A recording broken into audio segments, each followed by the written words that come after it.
Featural scripts are cool, so I made one, and now I'm going to show it to you guys and talk about featural scripts and evolution in general. But first, like and subscribe with notifications if you want to see more stuff like this in the future.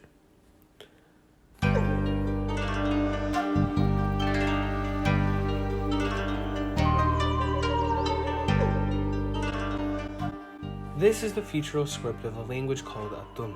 Atomo is spoken here, by these people, who want to start writing. At first they make drawings representing meanings, then the drawings evolve, then some of these drawings start to represent sounds or groups of sounds, then you know the deal.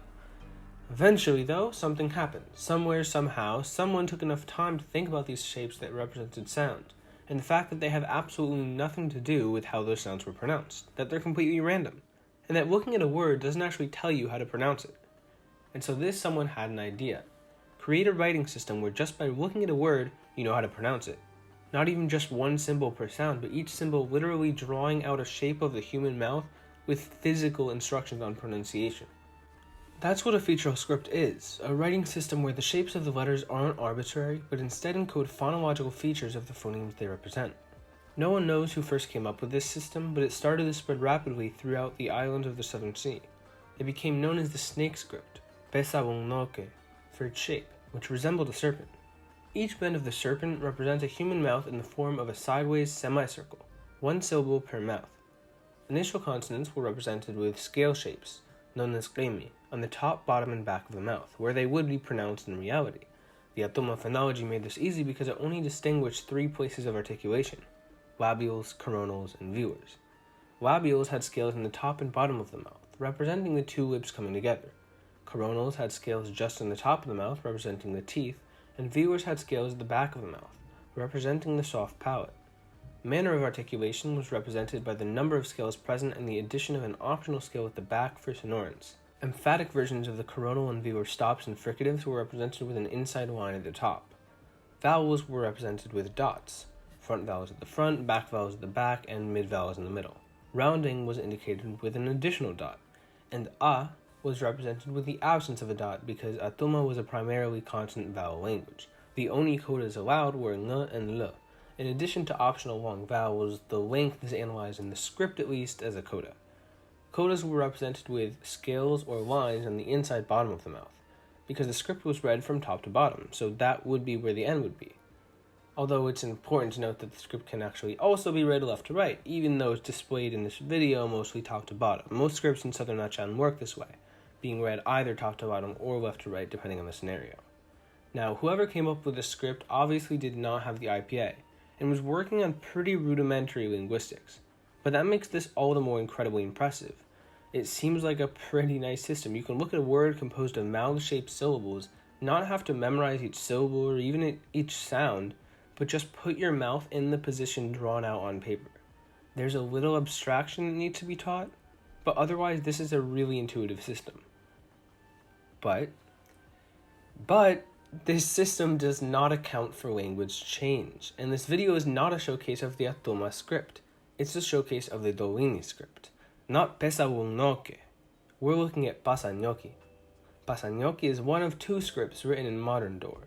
The other one, l'Itali, derives from the script used in my last showcase on the Dorini language, which coincidentally is derived from a northern relative of Atomo, and that script is pretty much phonemic since it was applied to Dorini so late in its history.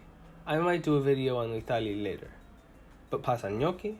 Well, pasanyoki may have been a miracle for Atomo, but millennia later its descendant Dorini has changed a lot. Emphatic consonants backed and formed retroflexes and uvulars. Coda ng assimilated the place, and coda l geminated the following consonant.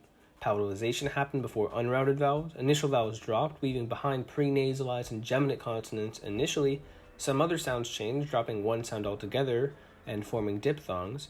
Short mid-vowels shifted, high vowels merged, phonemicizing palatalization, and vowel length disappeared. It's actually not that much, probably less changes than Dorini and its descendants went through from their related proto-lang, but it's still a lot. It means that the script, supposedly the most learnable in the world, the simplest in the world, now encodes a lot of information it really doesn't need to. It just confuses people. It stayed exactly the same since its formation, minus the deletion of two consonant letters in one reform. Otherwise, centralized government authority has kept it pretty tight. It's a symbol of national heritage, especially opposed to the other foreign script, which was loaned from a nation who the government just had to pay reparations to. More about the political situation in the world of Fachaan in another video.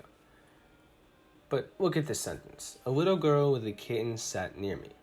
Forgetting about grammatical change, which thankfully is encoded in the script, this sentence in Atomo would be papa. This really works. Like you can see in the word khedema that the first consonant is a fricative, the middle consonant is pronounced at the front of the mouth, and the last consonant is pronounced with both lips. And you can see that the first two vowels are the same unrounded mid-vowel because they don't have that extra rounding dot, and because they're drawn in the middle of the mouth. But then this sentence becomes Dorini. For a lot of the words, it's pretty mild. But for words like hajima, the first of two vowels look the same but now aren't. For words like si, there's two syllables drawn but only one pronounced. And this is the killer. Mambu is written gimuiwimu. Why? Because etymology-wise, mambu descends from Chani one word mau, meaning cat, plus the native Dorini diminutive mu, and the Chani word descends from mau or hmeve in Teriani, which itself is thought to come from proto-roots gimo and iwe, although this part might be wrong and mau just might come from... The Dorini script tries to keep that etymology at all costs, even though it's so far from the actual pronunciation. So a Featural script gone bad. But I have the key here if you want it, if you want to write your name or something like that. And that's this video, pretty short, but wait, I wanted your guys' opinion on something. I had an idea. There are some incredible conlanging tutorials on YouTube. My favorite probably being Bill Meridian's. Gotta meet Bill Meridian. He's awesome. His conlang tutorial series is awesome. So great. Don't really know why I'm saying this because if you're watching this video, you almost certainly have watched those. But these tutorials really teach people how to make priori conlangs, not posteriori conlangs. I love priori conlang. Most of my conlangs as seen by these showcases are a priori.